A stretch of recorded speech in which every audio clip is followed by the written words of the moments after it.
This is Pop Culture Confidential, and I'm Christina Yerling Biru.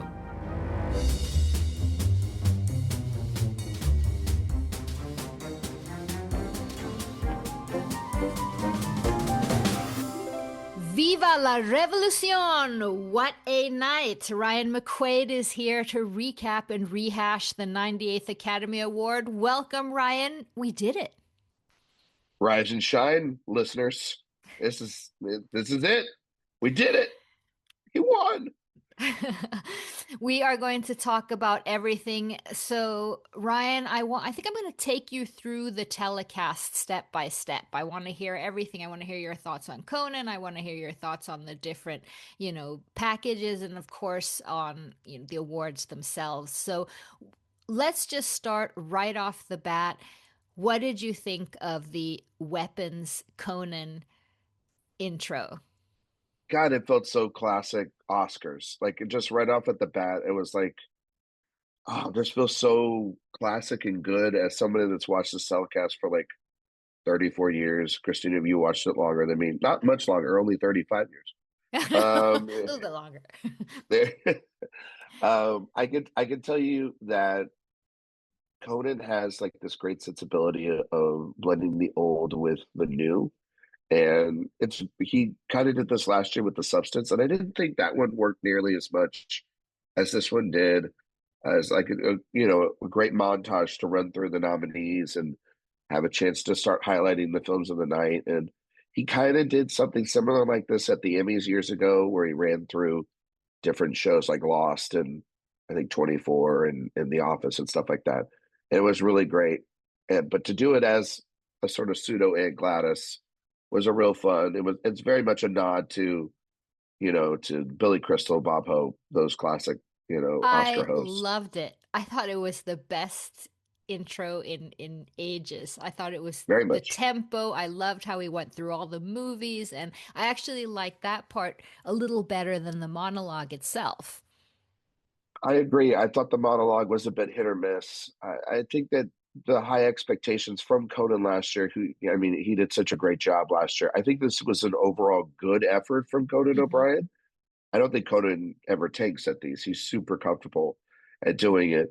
I just think some gags landed, some didn't. There was a lot of moments I think in the telecast where I think the telecast failed him more than anything else. There was a lot of really quick commercial breaks, and there was a one moment that was caught towards the end where he was already back on stage and they didn't tell him at all, that Hmm. they were back on the broadcast.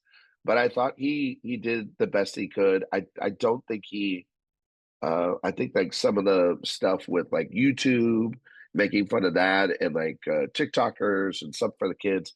I thought those little moments in between awards were good. I thought the monologue itself was a bit hit or miss. The Chalamet butt paddle thing probably didn't need that. It was a Um, lot. I've kind of felt for Timmy. He got. I think he got poked the bear a lot. I did like the Mhm, Conan joke about like, and he playfully said it's just like they're just mad because you didn't go after jazz too. mhm. Like it was like that was Yeah, really funny. And it just felt like it was a hard night for him. sure, it was a Yeah, hard night, but you know what? We expected it to be a hard night for him, yeah.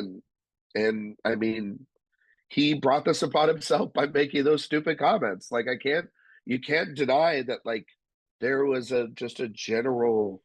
But I it's mean, been a rough you and I, campaign season to begin with for him. it since the Golden Globes, it really has been this downward spiral, and BAFTA and the Oscars blanking him on Marty Supreme, and him not winning this Oscar.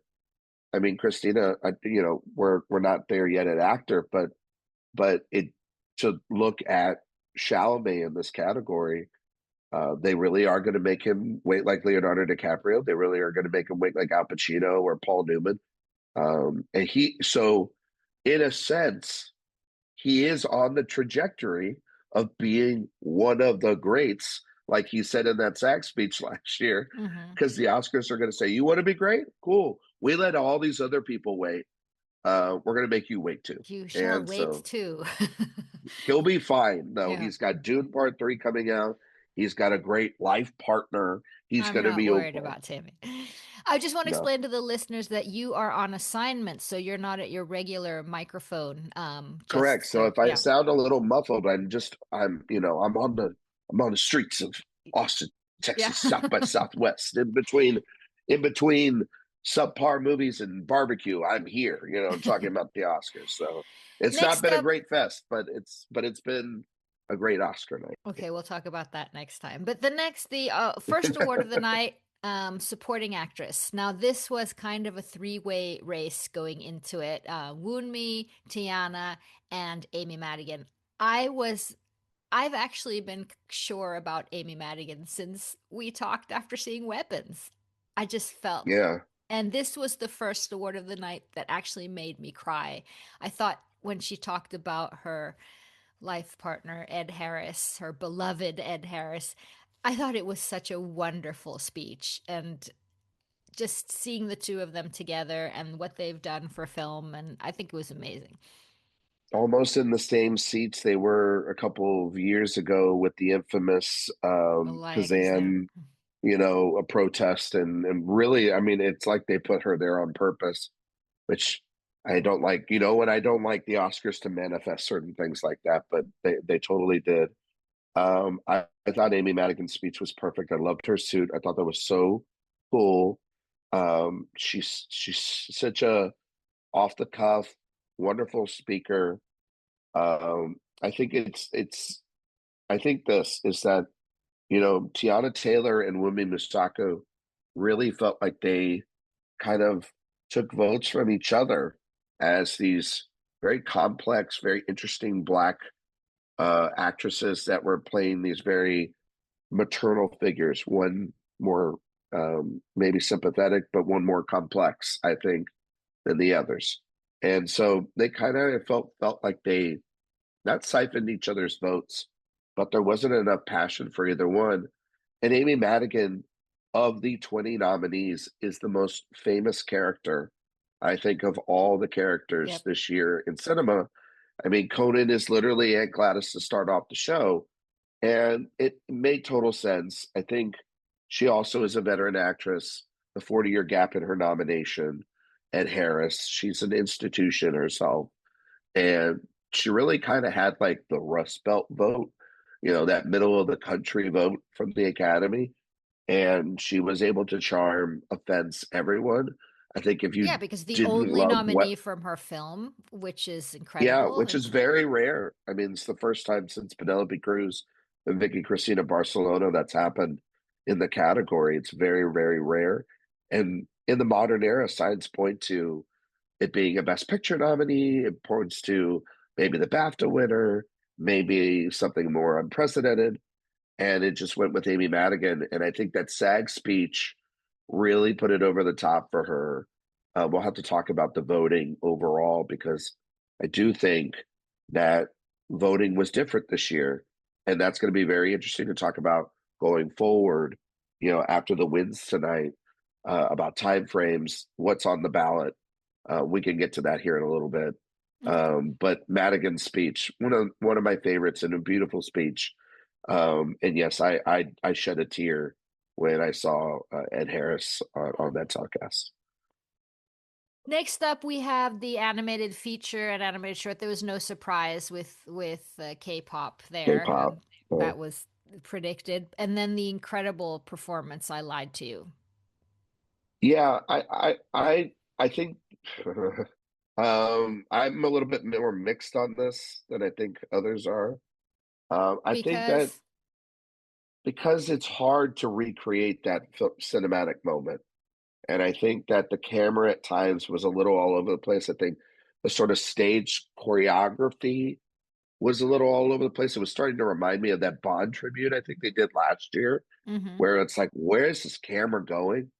And it was like, guys, Ryan Coogler's in the audience. You want to just get him up on there to like move some stuff around, do some blocking for y'all? Um, but I thought the electricity of the performance and having Sadiq and having Shabuzi and Brittany yeah, Howard and Miles I Kitten, just thought the there was no artistry way to was deny that. incredible. No. Yeah, like it kind of outweighed it. I mean, like I think just that is such a visual song and it's so synonymous with the film. It was gonna probably not exceed those expectations on a live telecast because Coogler's vision was so sound. But the energy off of that performance was pretty electric. All right. Our little Guillermo coming up here. Um, Twofer, costume design, makeup, hairstyling. You weren't surprised. I wasn't surprised.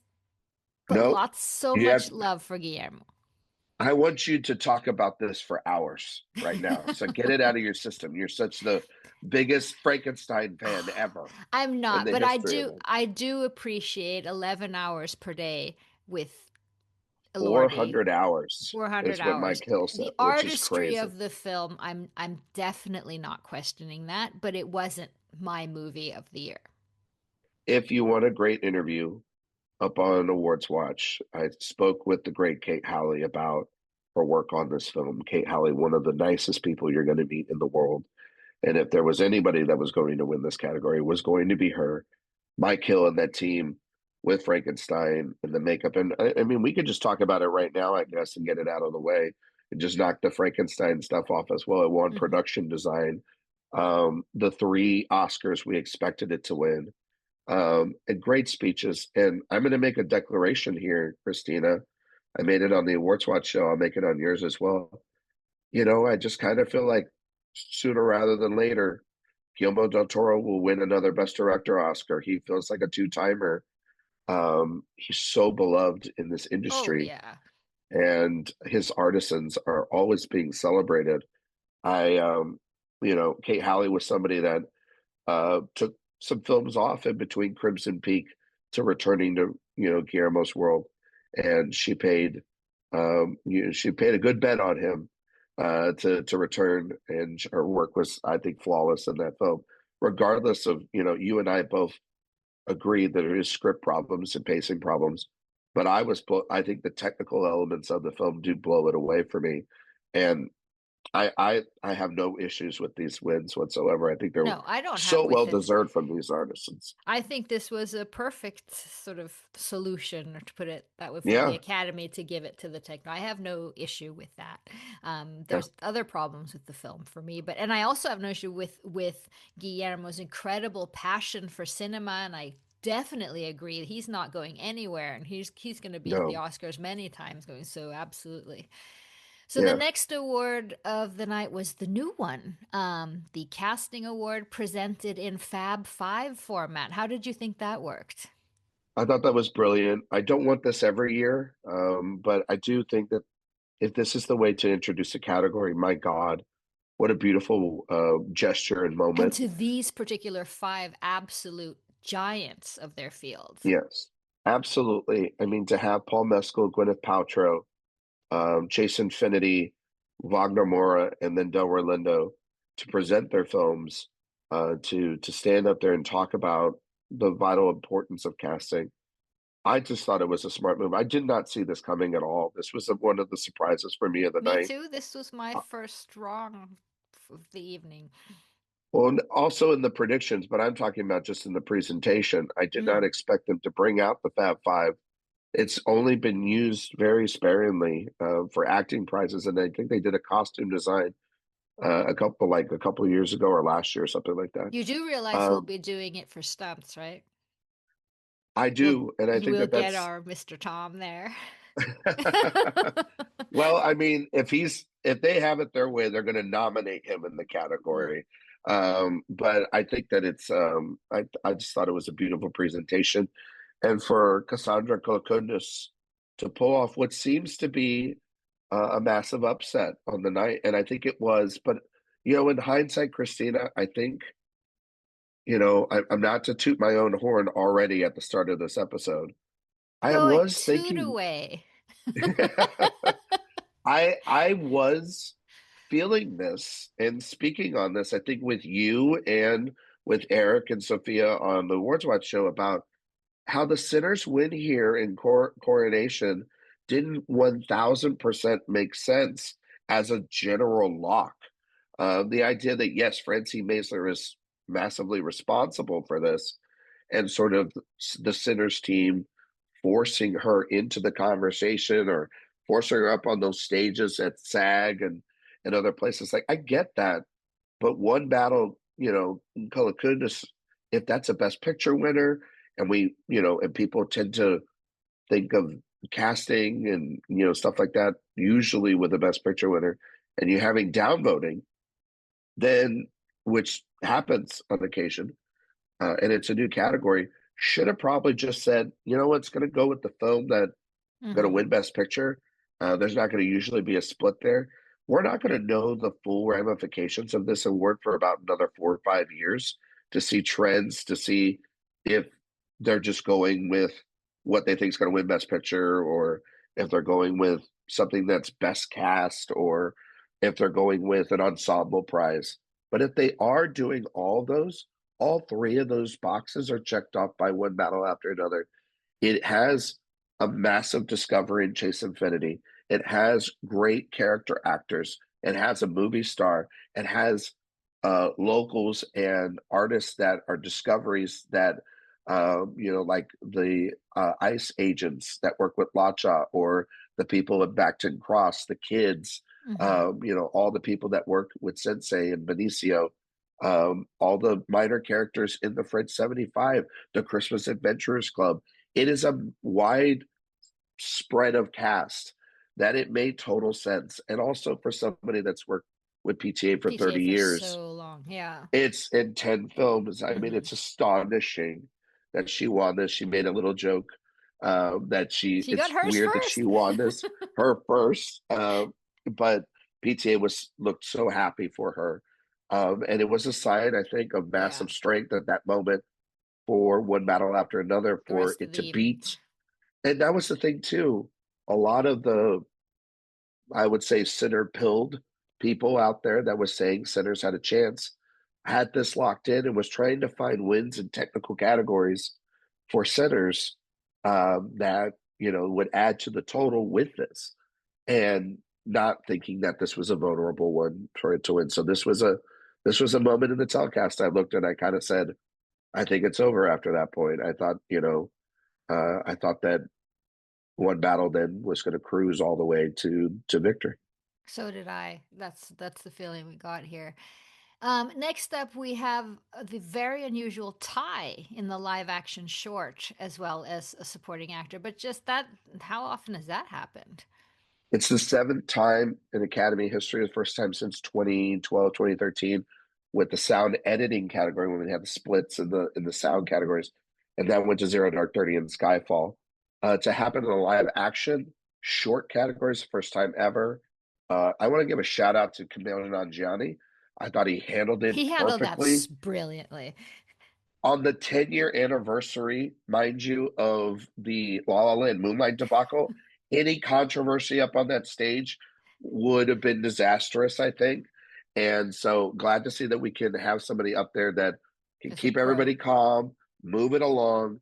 And yeah, two people exchanging saliva, and the singers, Singers. kind of the The two two that, uh, yeah, those are the front two that I was runners. thinking of. So if you got those right, congratulations. You got Well, I got you one had of a those 40. right.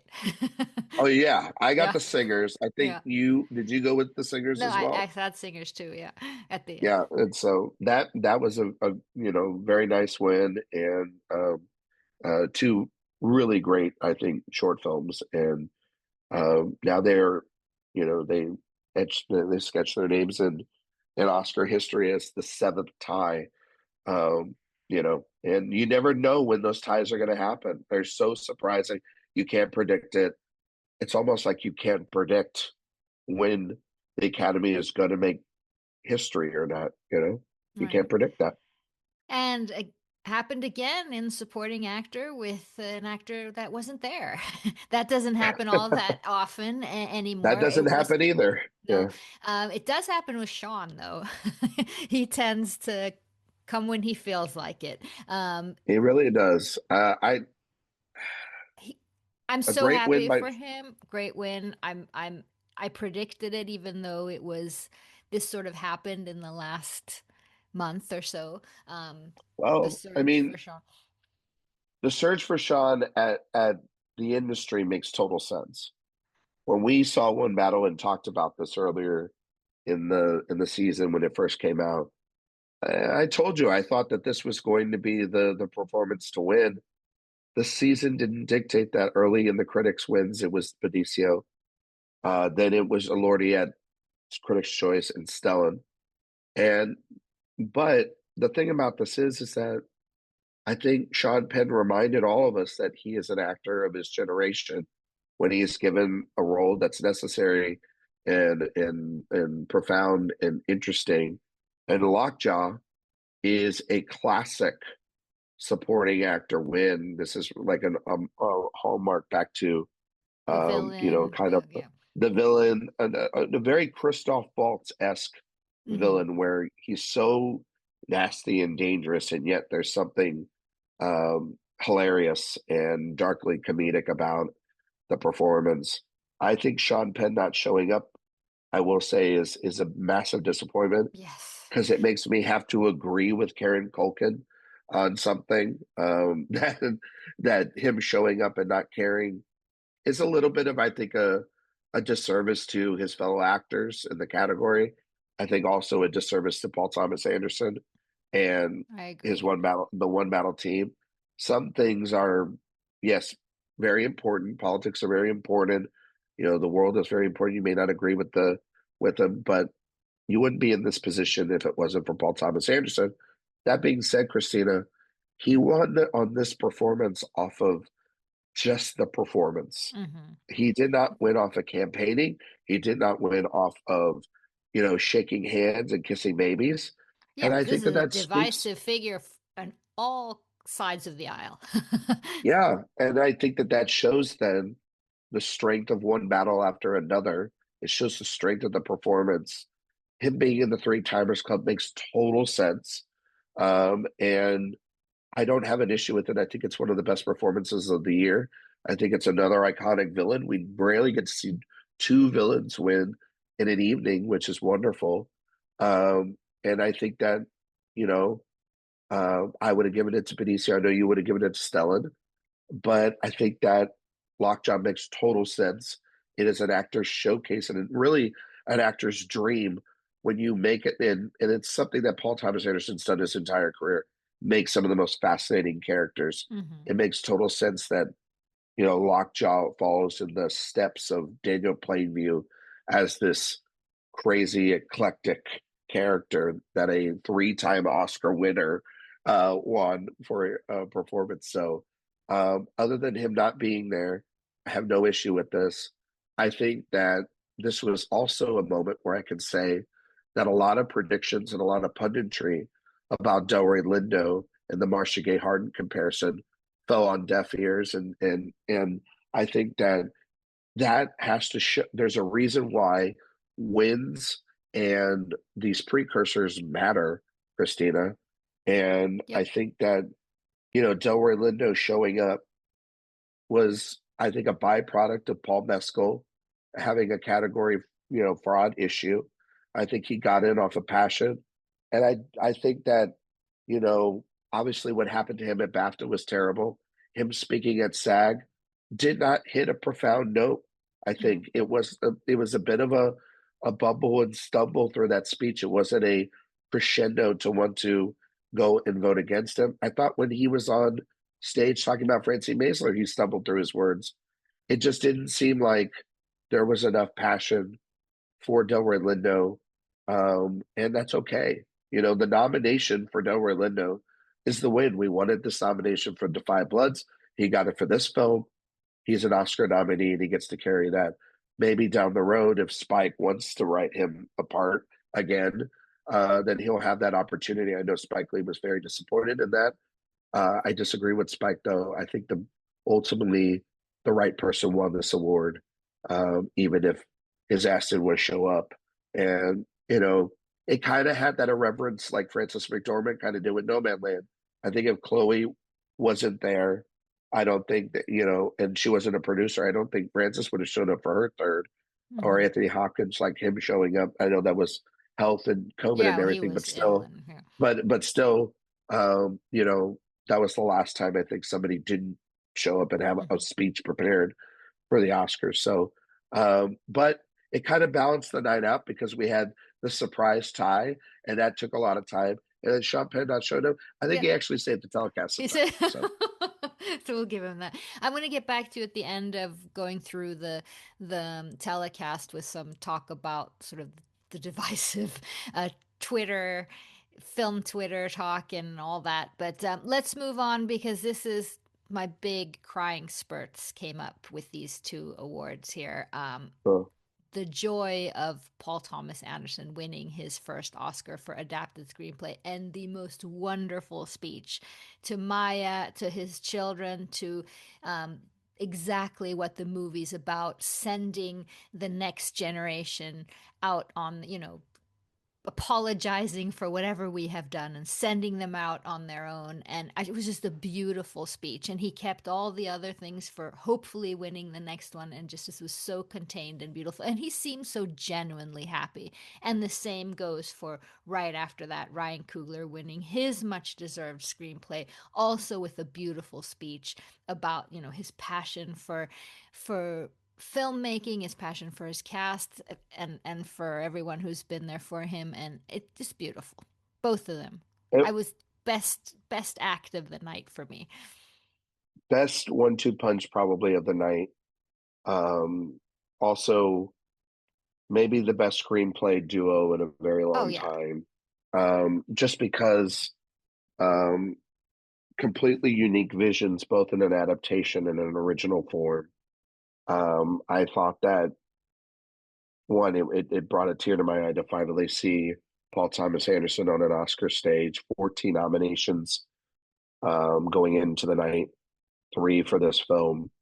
And a foregone conclusion, he was going to at least walk away with one. In my opinion, I have a we had the feeling it was already three, and it worked out in our favor.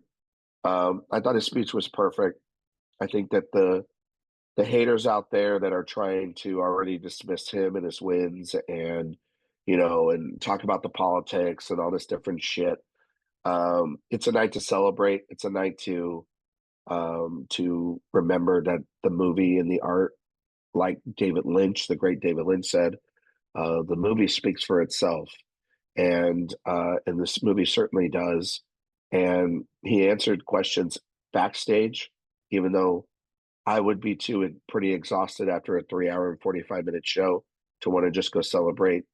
But he answered all the questions. He even answered a question about Perfidy of Beverly Hills and the film's portrayal of Black women. Um, and being the daughter of interracial children and being married to Maya Rudolph, this is a very personal film for him.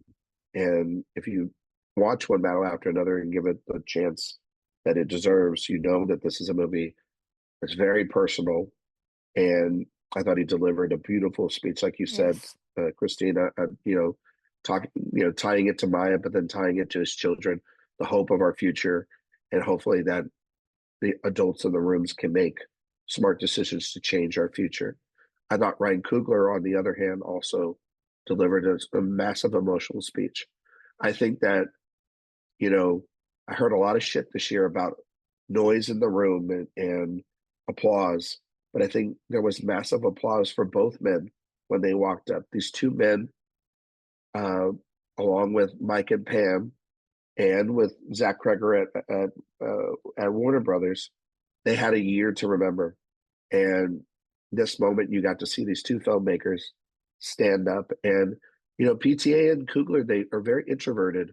There's these two giants in the industry, but they're completely different than Mm-hmm. like Christopher Nolan or Scorsese or Spielberg. They're not as approachable. They're very shy, but they're also very passionate. And when they collected themselves, they delivered powerful messages. I thought Coogler getting his cast to stand up, and Coogler uh, was it was a beautiful speech to, finally have him as an Oscar winner. He's very young. I think he's just hit it 39 or 40, and the world is his oyster. I pray to God that he reconsiders and does not do another Black Panther. I think the world needs more Of his original original. filmmaking, Yeah. and his original mind in making cinema. He follows though in suit with filmmakers like Barry Jenkins and Steve uh, and Jordan Peele and Spike Lee of winning their Oscars in the screenplay categories. And we'll talk about director here in a little bit Doesn't he about honestly that. feel like that he really, really has made it his filmmaking team is his family. Just jumping ahead a bit when he ran to get Autumn Arkapa's son so that he could hear her speech and just the way he makes everyone stand up and how he talks about everyone, it just feels so genuinely like this is just as much as his family as his any blood relative. I think there is a growing, sentiment about Ryan Coogler because he's so young. I think that because he's young, he makes generational films, and but they're also super personal films, and that team that he works with are very, very close with them. And for me, Christina, when I watch the telecast, you can see that love and that passion for him.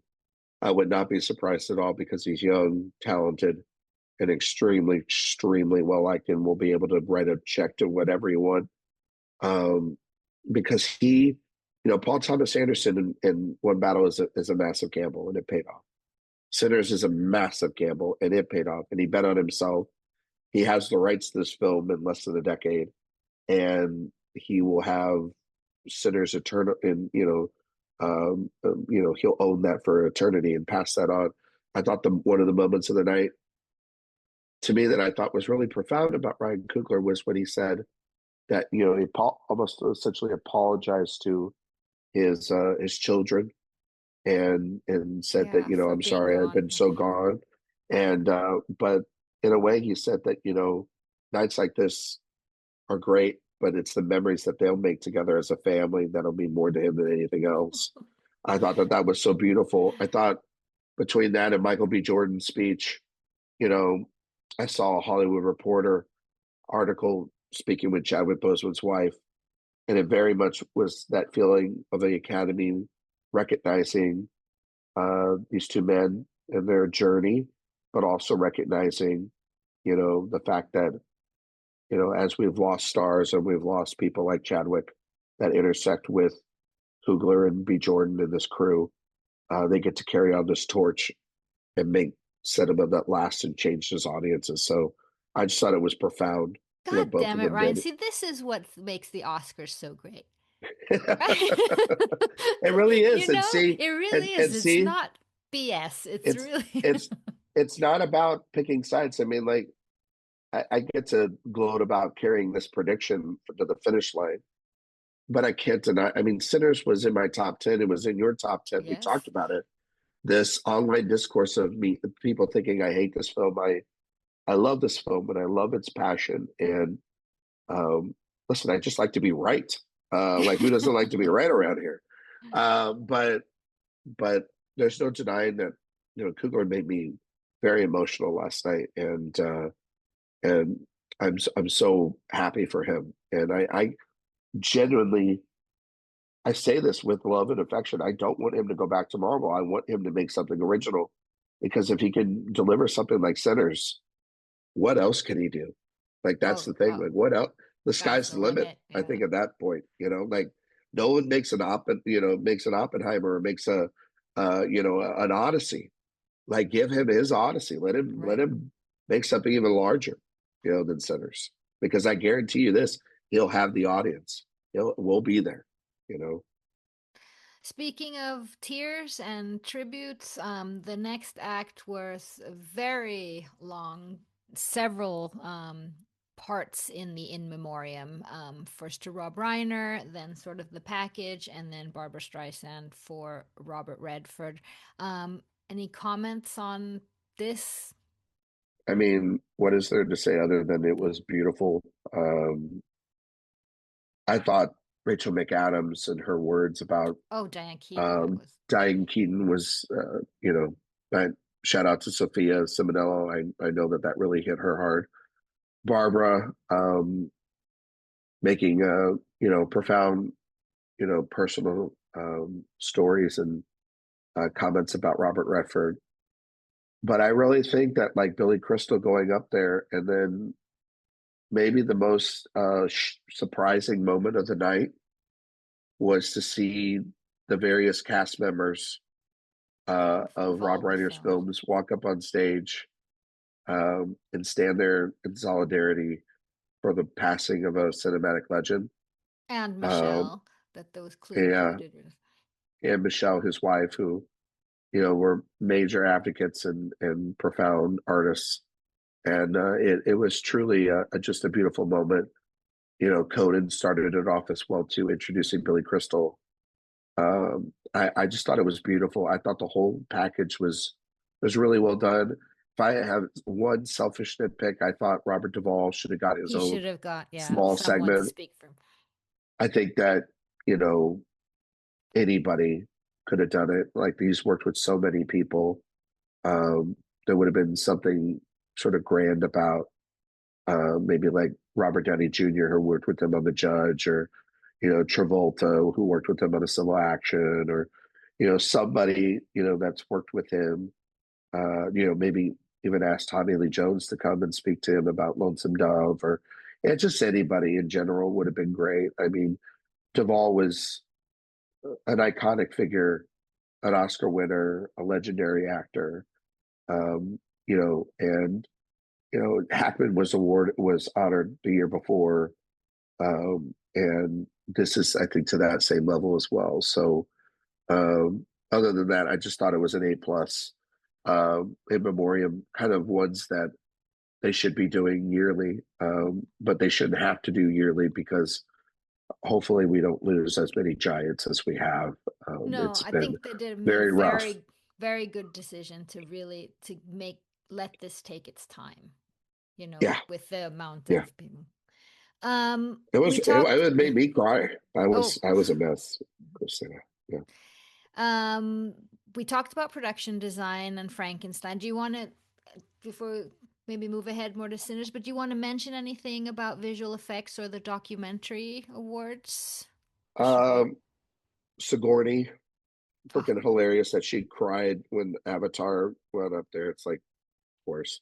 Um, I thought the documentary short and the documentary winner was not a surprise to me. I predicted Mr. Putin to win over the Perfect Neighbor. Perfect Neighbor kind of has had the CCA curse, as we've been calling it. Also had just I don't know, Christina. It just had nothing right about it. It hadn't won really any industry prizes. and the I last know few it was years very has been Mariupol and films about Ukraine and more no in other that. land, Mm-hmm. very political films, and I think that was where that international vote really did show itself. I think where it was like, no, an American doc, it also needs to have something that's more profound. I think The Perfect Neighbor is, I was able to catch up with it, and I think that it's a really profound documentary. It's great. Um, but Putin has that, Mr. Nobody versus Putin. That has a more political charge to it, and I'm going to spoil this now. I think I have seen our new best documentary winner already this year. I went to a film festival, True False. I'm going to say this now. I think a movie called American Doctor, that was Okay, out of I'm gonna hold you to. Sundance. It's about three American doctors that go and are performing surgeries on wounded children in Gaza. Just going to say this right now.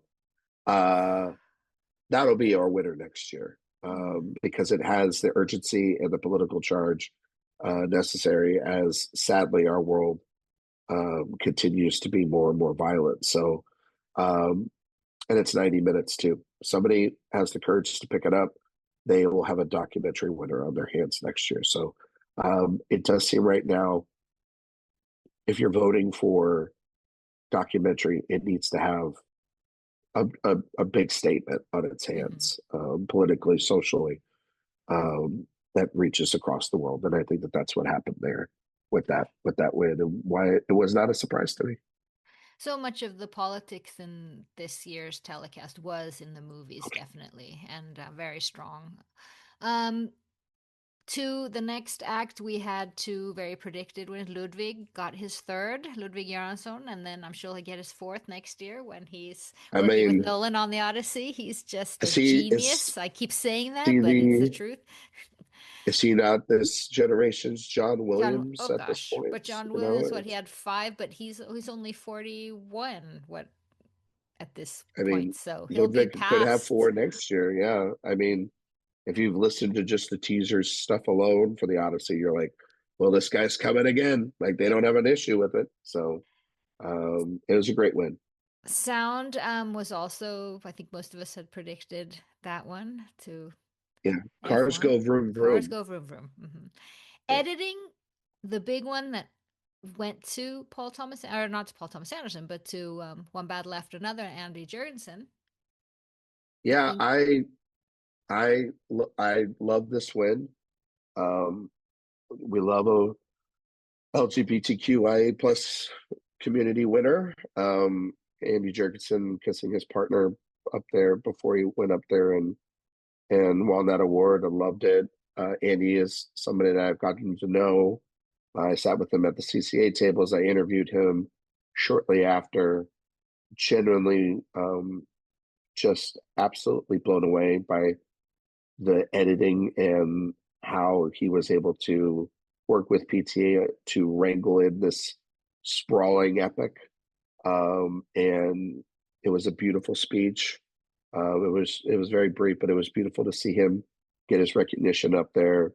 Paul looking very happily from the side of from his seat. It's just a great moment for an artisan that you can read his interview with me up over at awardswatch.com, where I think you can watch the video. It's a video interview on there where you can watch that, and just a great win overall, and a sign of strength for one battle after another.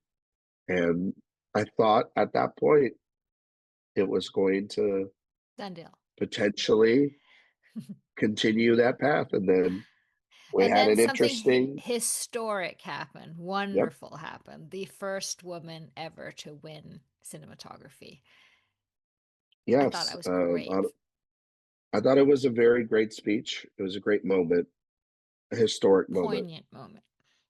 I will say, I think this moment happened for a specific reason.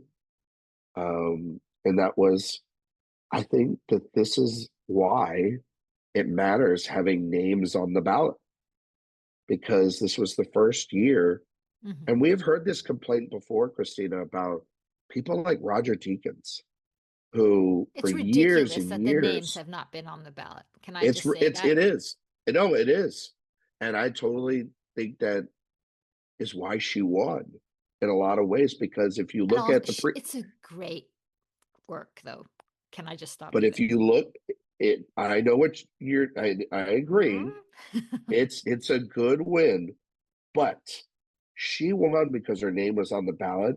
She was campaigned heavily. She was on the cover of magazines.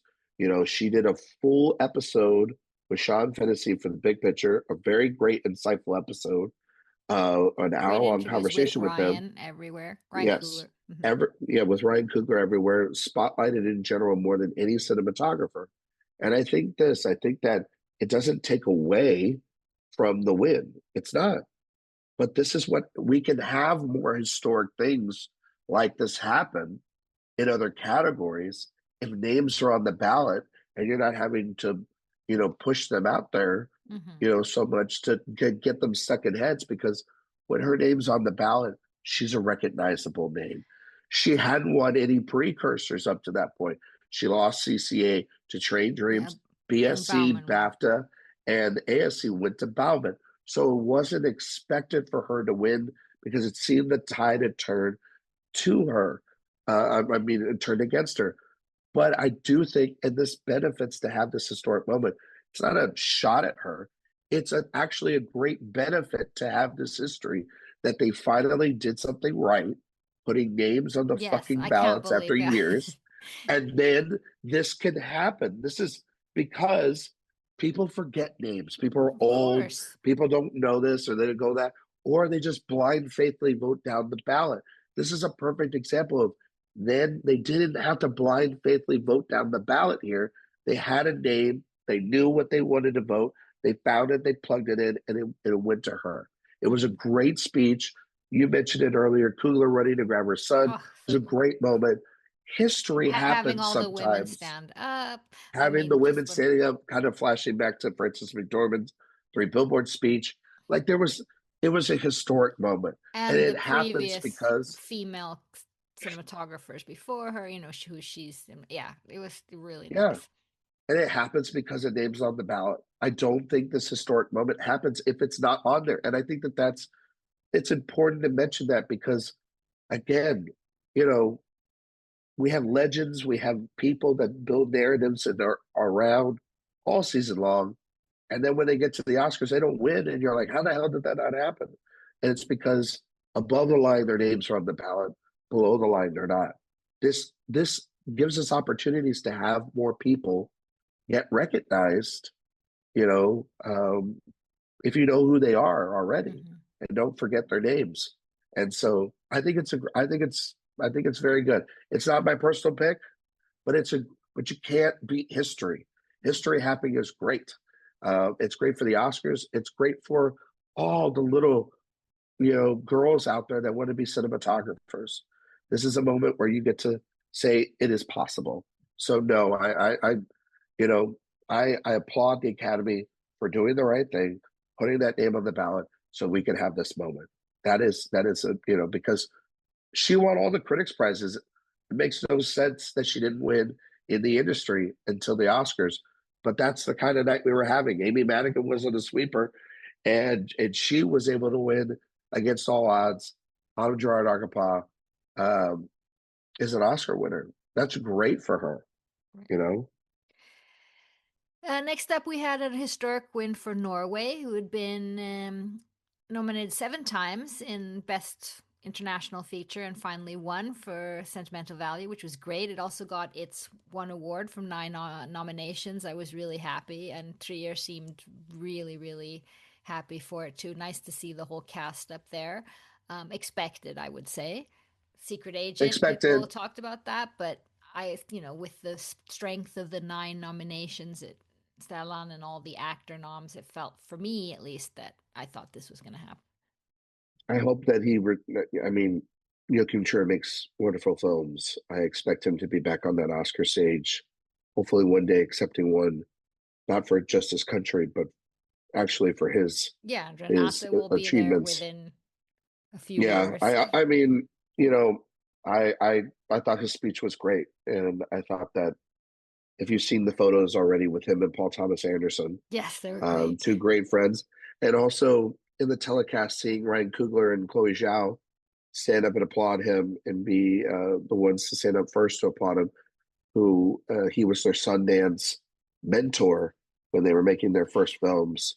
The way that this class is Yes, interlocked and changed with one another. more than any other year or many years, the past few years anyway, the friendship between these directors and writers and how they work together, and they started in the Sundance Labs, and this one knew that one, and that was my favorite. It just seemed so genuine, not that sort of Well, BS PTA, campaigning. but yeah, I mean PTA is a massive fan of Joachim Trier and vice Mhm. versa. His If you favorite want to movie of the year, hear, he said. yeah, if you want to hear a fascinating, beautiful, eloquent way to surmise why one battle I think won tonight, I implore you all to go to Sean Fennessy's interview with Joachim Trier on the Big Picture Pod when they talked about sentimental value Hmm. and hear how Joachim Trier talks about PTA and how important and vital an artist he is.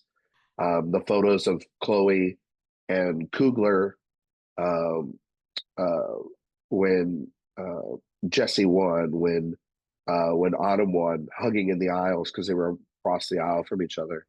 Ryan and PTA hugging each other and embracing behind the scenes after their screenplay wins. These people are massive friends. If you're trying to divide artists, you're unsuccessful. These people love each other.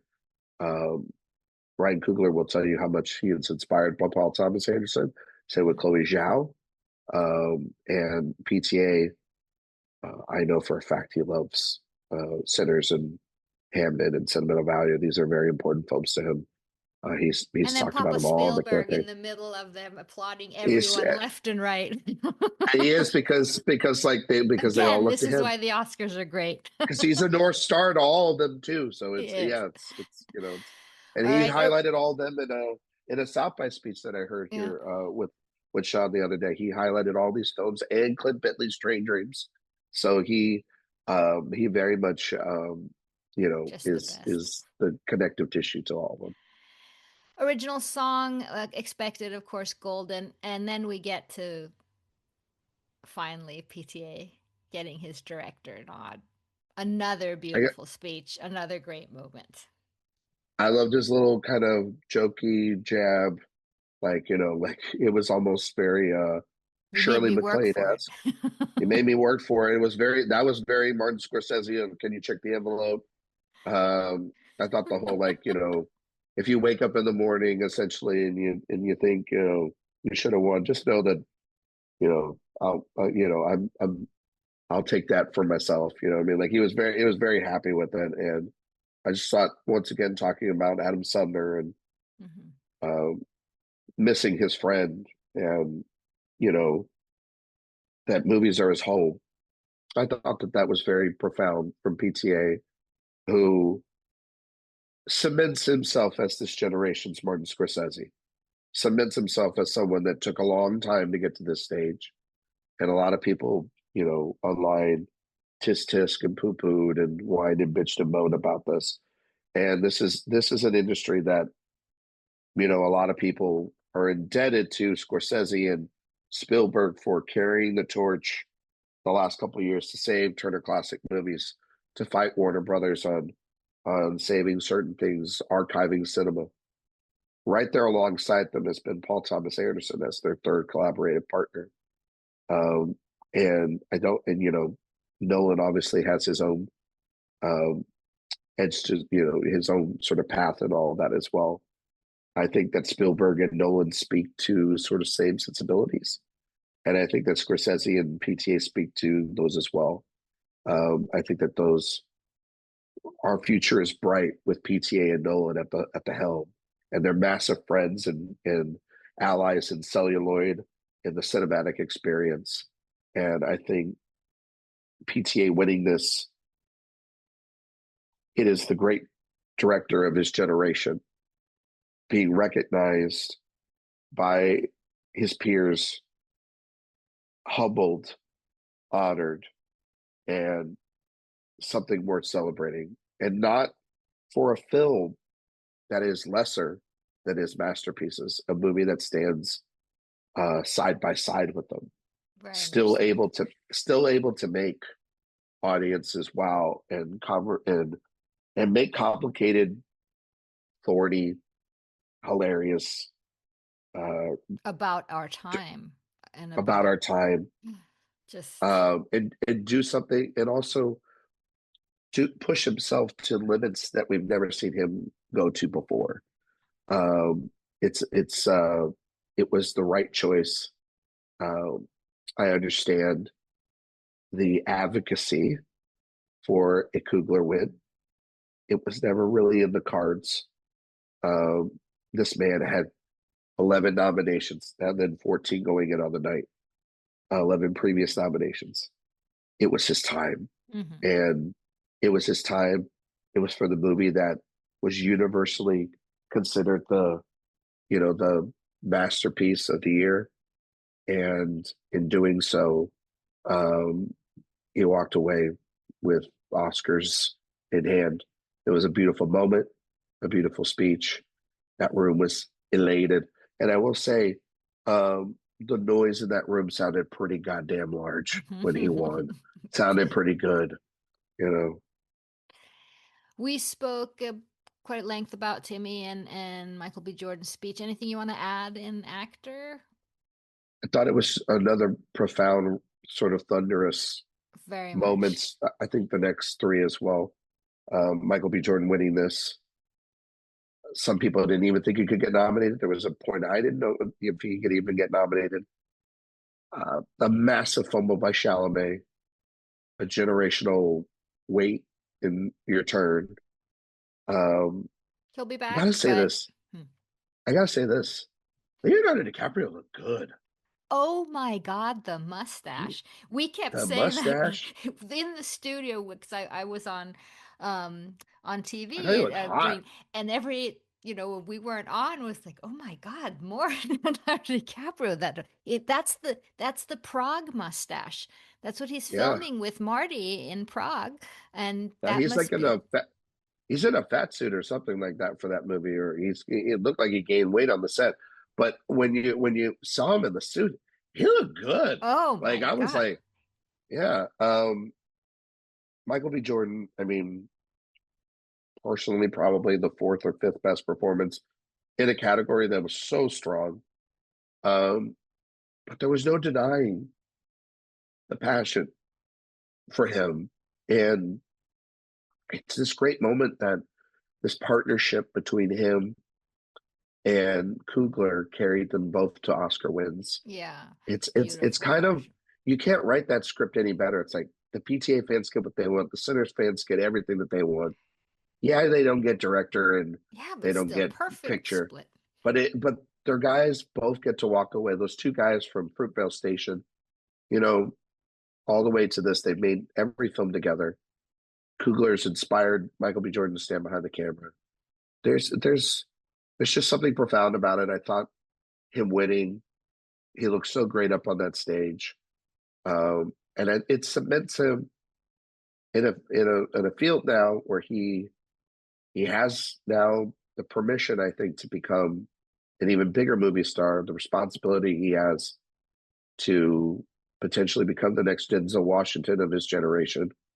I think that promise was sort of leaning towards Chadwick, and sadly we lost him. He gets to carry on that memory. Um, I thought that was a beautiful moment in the night.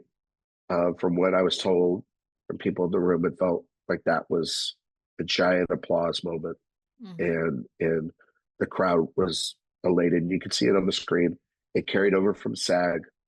Um, Viola Davis, her magic worked, and she got him that. She helped him get that win.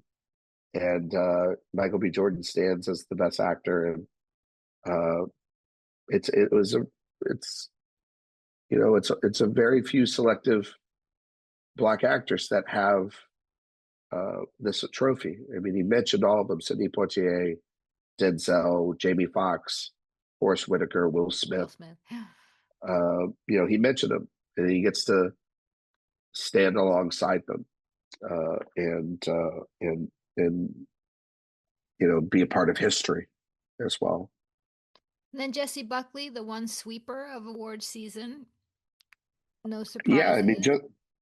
Jessie Buckley, she looked great.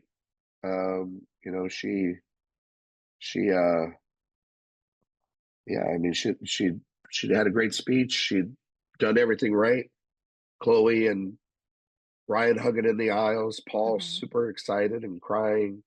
Her husband, I thought it was a beautiful speech about motherhood. Beautiful speech about Yeah, tying um, in the movie very beautifully. tying in the movie. She did a great job. Honestly, just a perfect win for that film. A movie that when we saw it at Telluride, we were like, that's the It's Oscar winner, it's and done. it carried all the way through, and continues also though sadly the trend that Focus Features films only get one win on the night, and it has been this sort of recurring thing for them over the last couple of years. Um, and they don't carry the Best Picture winner. Um, He'll but be back. Jesse was, they'll be back. They'll always have something. But good for Jesse Buckley, first Irish Best Actress winner. Um, so deserved. What a beautiful speech. And then, of course, one battle after another. wins Best Picture. Yes, it does. Beautiful. Yes, it I does. think almost nothing to comment on, but the right movie won. It was amazing. I have to ask you now that we've talked about all this, the great thing, history being made and great things.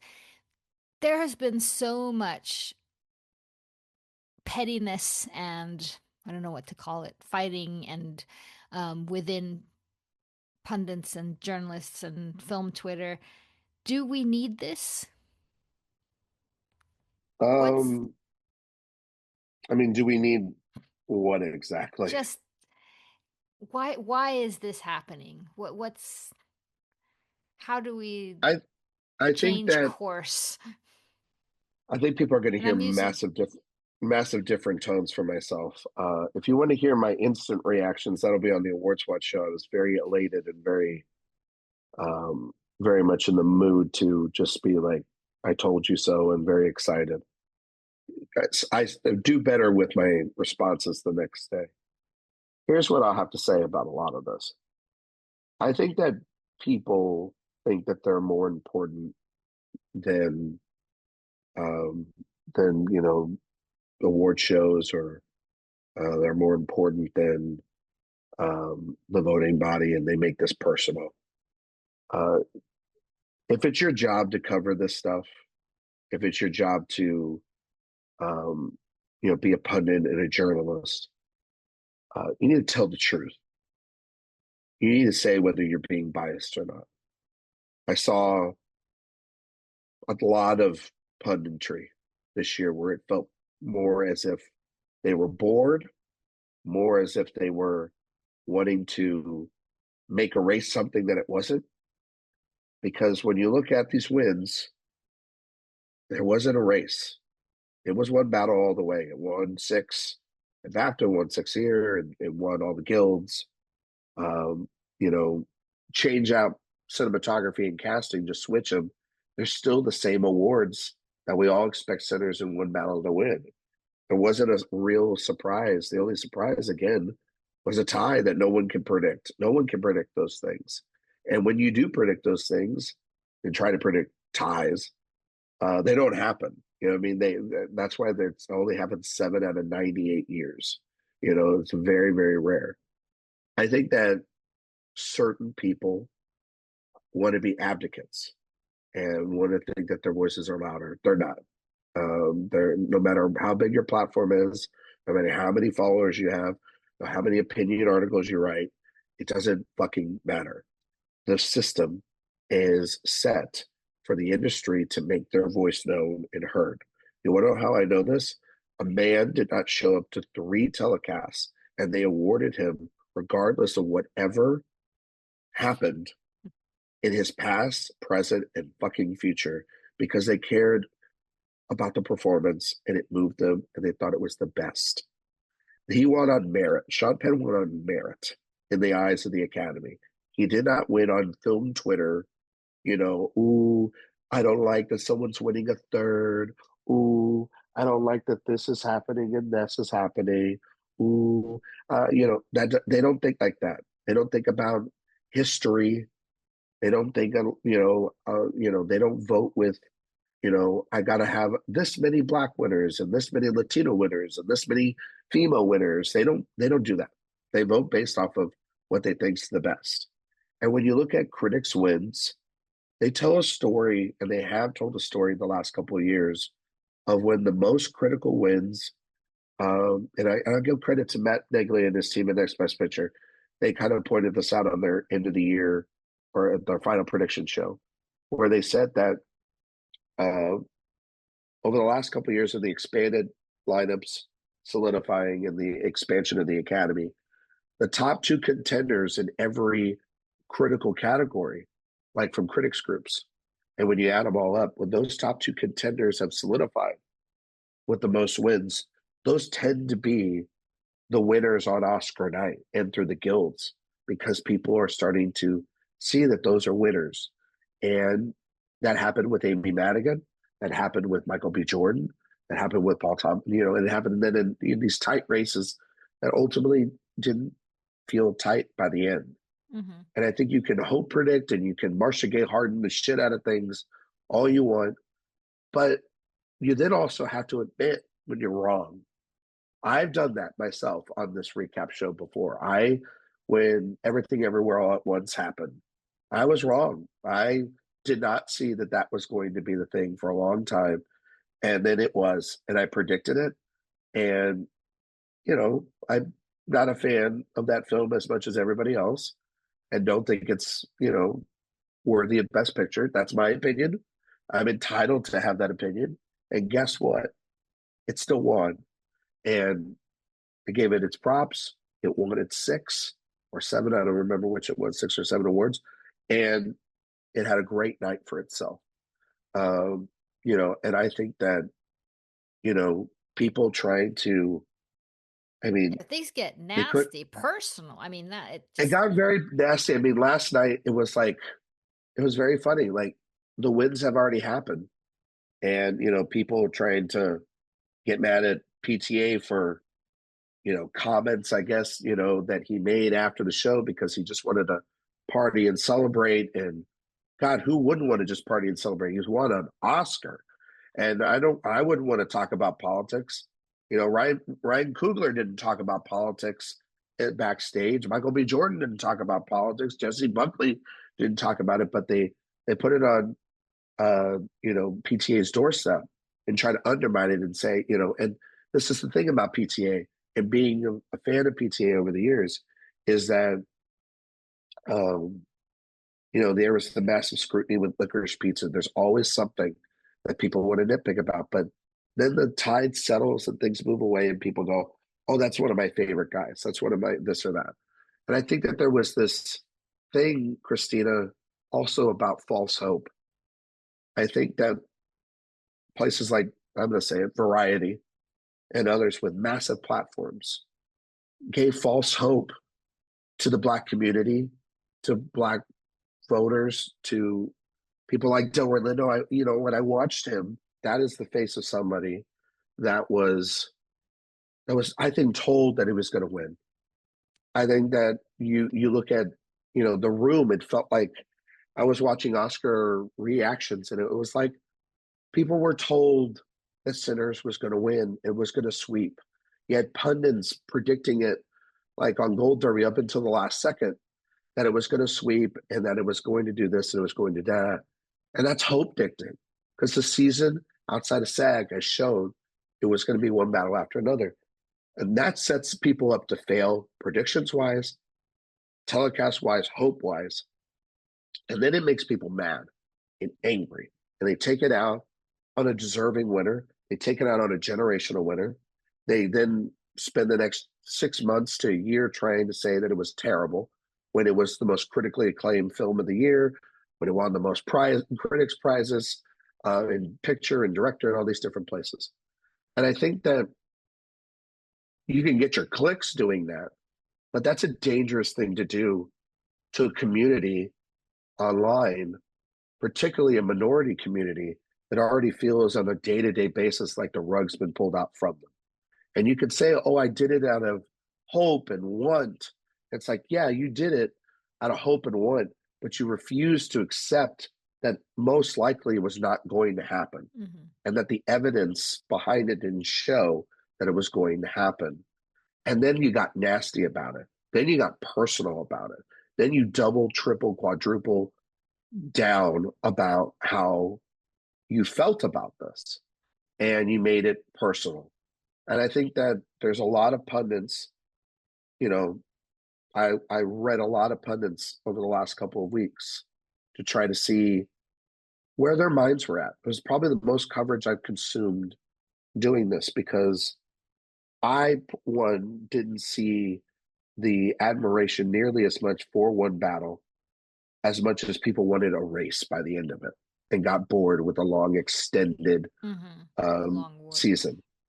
And I said that if the roles were reversed, I think people, and it was Sinners with the large hall from the guilds and all this stuff and PGA, I think people would be embracing it and they would be celebrating the streets. And they wouldn't be trying to gin up something. And I think that says something about maybe performatism, favoritism, boredom, all these different things. But the Academy has spoken. This movie has won. And much like in any other year, you have to accept it and move on. And I think we have to be better every year than we were from the last.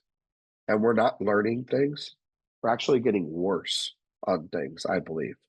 It's becoming worse and worse from the standpoint of like people are becoming nastier about having to put their feet in the mud Mm. and stick to things and without logic, facts, evidence to support their claims.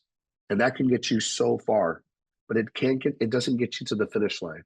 And you have to go back and remember, Christina, these are artists. They love each other, they support each other. These people, there's no enemies in any of this. We It's the discourse around think it that makes it the so discourse, ridiculous. it really is. Like they're the people that are driving this discourse. They are actually the ones that want division. Mhm. They're actually the ones in this world that can't see beyond um, their own personal biases.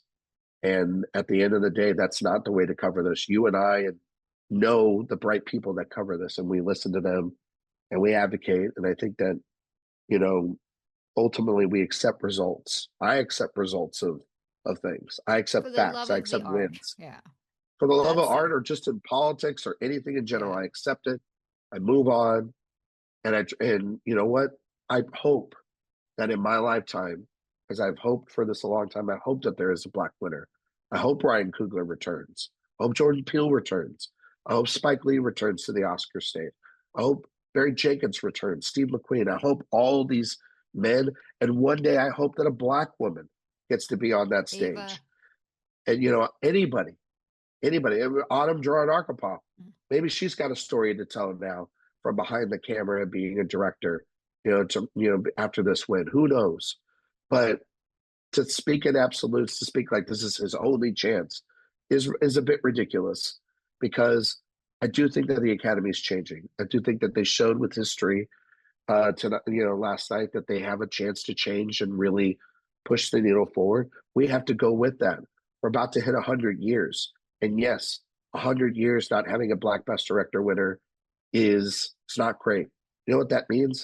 It means in the next 100 years we have to do fucking better. Better. That Yep. means we have to do the work to ensure that it's not just Black artists, but Latino artists and Asian artists and female artists and gay artists and non-binary artists and trans artists and all these people are represented and given a chance to shine.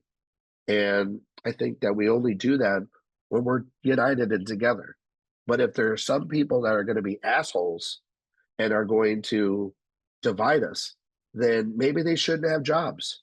Maybe they shouldn't be in this industry. Maybe they shouldn't be doing what they're doing because then they're just being no different than Donald Trump.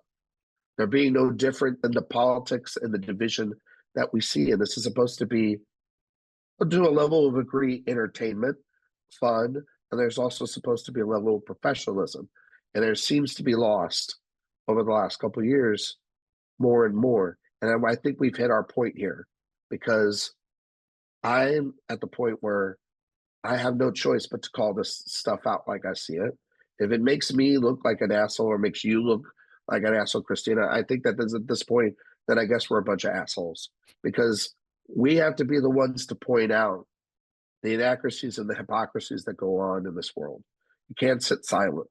You can't, look at Javier Bardem, put it all on the line last night to speak the truth about something in this world that's actually happening when people on stage had no other, didn't say it at all throughout the night. And he had every right to say that. And we have every right to say and call out the things that we think are wrong. I agree with Javier Bardem. I agree with the statements that Kugler has made and the statements that PT has made. We need to have brighter futures in our society, in our culture. We can only do that now in our Oscar punditry in a way in which we can stand united and stop dividing. So when somebody makes an outlandish prediction or somebody makes a statement early in a season, don't shout it down. Don't ignore it. It's a possibility that's still open. have a dialogue and discussion. If you disagree, you know what? At the end of it, buy that person a drink or buy that person a sandwich or talk with that person and share a popcorn with them or do And something on that so that note, you Ryan, so that you and I, you can bring them yep, all together, you know? you and I, in about a month and a half, will be sharing a Yeah. sandwich and starting all over again with the new I think award that season again. it's made me kind of hopeful, but I mean, Christina, you've seen all this. It gets a little disheartening, doesn't it? It does. And It does. We and can, so everyone can I do really better. hope to get better, you know. And maybe after we're done doing this, long after it, the next generation, like PTA says, maybe they'll get it right. You know, maybe getting off of online is probably the right move because guess what? All that hemming and hawing and all that advocacy, it didn't change fucking shit at the end of the night because PTA still walked away with those wins, and it was a great night, and people were Great happy night, and they great celebrated. films, great telecast. We had a Great good time. year, Great year. New great one year. ahead. Ryan, where can they read everything coming up and our can coverage coming up Very very soon, soon? very soon. Well, you can find me, I guess, Hemming and Hawing on Twitter, Instagram, Letterbox, Blue Sky at Ryan McQuade 77. We're taking a week off from the Awards Watch podcast. I think everybody deserves a week off Oh, after this shit. Um, and so we've got a couple episodes of Director Watch that are going to be coming out. Um, all Powell and Pressburger movies. If you like those movies, if you like old cinema, go watch those. Listen to the episodes. They've been recorded. They're fantastic. Um, and yeah, just except for me, everybody. I'm coming up. She's coming up. We're gonna have Christina on the episode here for about the end of the month.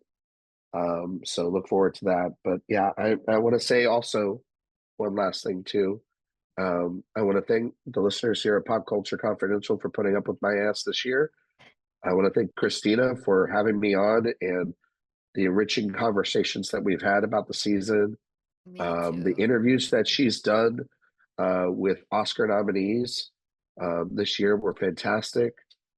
If you could, please go ahead and listen to those. They were absolutely fantastic. And Christina, thank you so much again for having me on.